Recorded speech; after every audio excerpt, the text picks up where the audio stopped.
سب سے پہلے تو آپ دوستوں کا بہت شکریہ.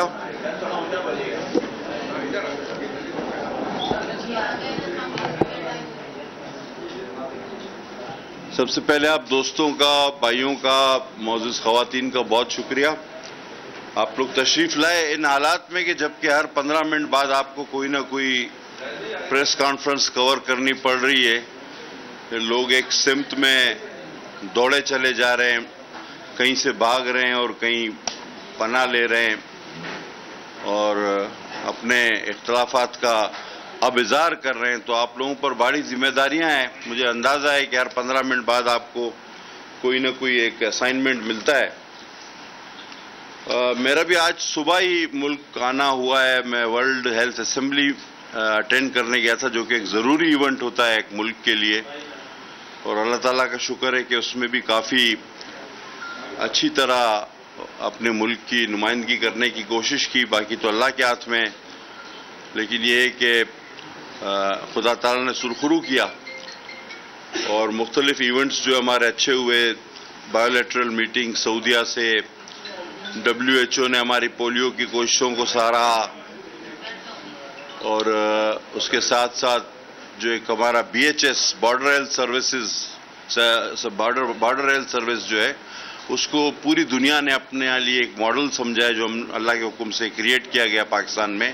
اور دنیا نے کہا ہے کہ ہم اس طرح کے ادارے بنائیں گے جو کہ ملک سے جانے والے اور ملک میں آنے والے لوگوں کو میڈیکلی چیک کرتا ہے اور پھر اس کی فٹنس کے بعد ہی اس کو جانے دیتا ہے اور آنے دیتا ہے. تو اسی طرح آپ دیکھ رہے ہوں گے کہ منکی پاکس کے کچھ کیسز تھے جو وہ اسلام آباد میں ڈیٹیکٹ ہو گئے.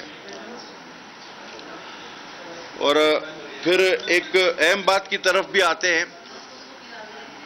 دیکھیں، ڈاکومنٹ کوئی بھی ہو، وہ ایک جمہوری حکومت میں پبلک ڈاکومنٹ ہوتا ہے. تو ابھی ہمارے جانے سے پہلے ہی عمران خان گرفتار ہوا تھا، تو اس کو پیمز ہاسپٹل لے جایا گیا اور وہاں پر غالباً ان کا میڈیکل بھی ہوا اور سینئر ڈاکٹر کے ایک پینل تھا بہت بڑا، پانچ ڈاکٹرز تھے، ان کا میڈیکل ہوا. لیکن آپ نے یہ دیکھا کہ ابھی وہ مرحلہ ہی نہیں آیا تھا کہ وہ رپورٹ پیش کی جائے. وہ رپورٹ تو خیر انیشل سٹیج پہ بن گئی تھی، لیکن ایک امیونٹی اور ایک میں کہوں گا کہ ایک ایسا انصاف، مثالی انصاف خان صاحب کو ملا کہ آپ کے پہلے کے بھی گناہ معاف، پہلے کے بھی کیس معاف، اور جو آپ آئندہ جرم کریں گے وہ بھی گناہ معاف اور وہ بھی کیس معاف. تو اس طرح پھر یہ اس میڈیکل رپورٹ کو منظر عام پر وہ پوری طرح آ نہ سکی، لیکن چونکہ یہ پبلک ڈاکومنٹ ہے اور یہ عمران خان کی کیبنٹ میں جو ایک بند لفافہ کیبنٹ سے پاس کروایا گیا تھا جس میں اربوں ڈالر کی کرپشن ہوئی، یہ اس طرح کا ڈاکومنٹ نہیں ہے. تو میرا فرض بنتا ہے بحیثیت ہیلتھ منسٹر کہ اس کی میں چیدہ کچھ چیزیں آپ کے سامنے رکھوں. نمبر 1، یہ موصوف 5-6 ماہ اتنا بھاری پلستر اپنے پیر پہ چڑھا کر گھومتے رہے، جبکہ کسی فریکچر کی میڈیکل رپورٹ میں کوئی ذکر نہیں ہے ان کے پیر پہ. اب آپ مجھے یہ بات بتائیں کہ اگر چمڑی یا چلے زیادہ سے زیادہ گوشت میں کوئی چوٹ آ جائے تو اس پر کبھی کسی کو آپ نے پلستر کرتے ہوئے دیکھا ہے زندگی میں؟ اور وہ بھی ایسا پلستر جو 5-6 ماہ نہ اترے. وہ گھر کا پلستر، چھت کا پلستر ٹھیک ہو جاتا، پاؤں کا نہیں اتر رہا تھا. تو آپ یہ سوچیں کہ چمڑی اور یا زیادہ سے زیادہ میں کہوں گا کہ گوشت میں اگر کوئی کیل نما چیز پیوست ہو گئی ہو تو اس پہ پلستر کرنے والا یہ دنیا کا واحد آدمی ہوگا، اور وہ بھی 5 سے 6 ماہ. اب آپ دوسری طرف چلیں اور اس پلستر پر سیاست الگ. اب اس میں دوسری ایک بات کہ ان جناب کا یورین سیمپل بھی لیا گیا. اب جب تک پورا تناسب نہیں آ جاتا، وہ رپورٹ میں آج آپ سے شیئر نہیں کرتا، لیکن انیشیل رپورٹ کے مطابق اس میں